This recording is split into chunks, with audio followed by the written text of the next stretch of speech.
Good evening. Thank you for joining us. With less than a month until Election Day, Iowa's 3rd District congressional candidates, Democrat Lanham Beckham and incumbent Republican Zach Nunn, shared the debate stage tonight. They were asked about their stances on the issues concerning voters in District 3 the most. KCCI's Kayla James is live outside Northwest High in Waukee, where that debate took place earlier tonight. Kayla?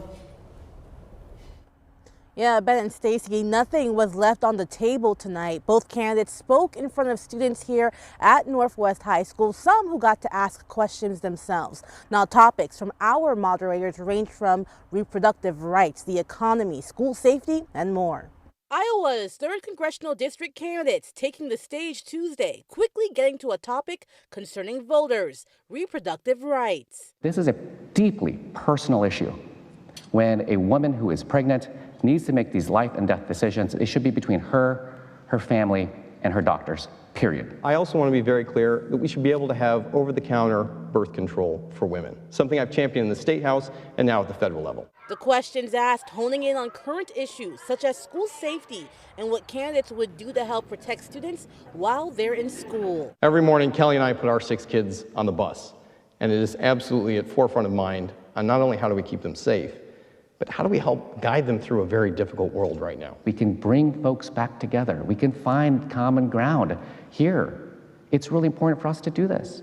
We can have red flag laws to make sure guns don't get in the hands of wrong people. Beckham and Nunn touching on inflation, the economy, and health care. At one point, specifically addressing an issue here in Iowa, expanding women's access to maternal health care.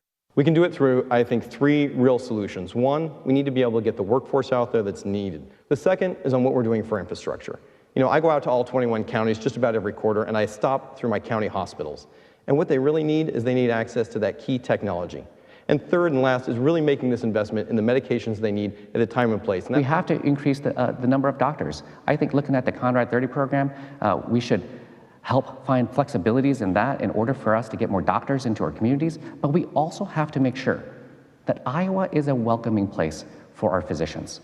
And with this abortion ban in the state, we are telling them that you are not welcome here. Both candidates also having to answer the claims made in political ads.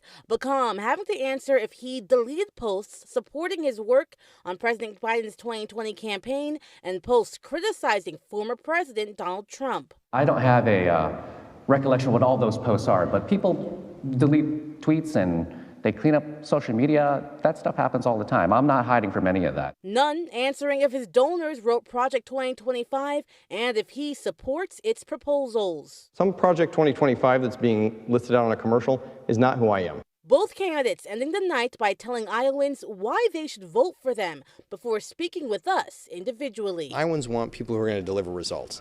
Look, my entire time being a dad, being a military guy, is being mission-oriented. The state is ready for a change, ready for someone who is going to pass the Women's Health Protection Act in Congress.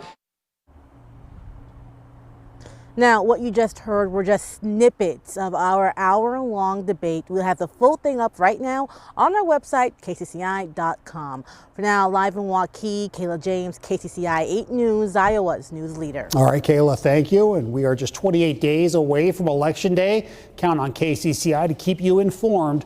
Download our app, go to our website, and watch KCCI Close Up on Sunday mornings to keep your finger on our state's political pulse.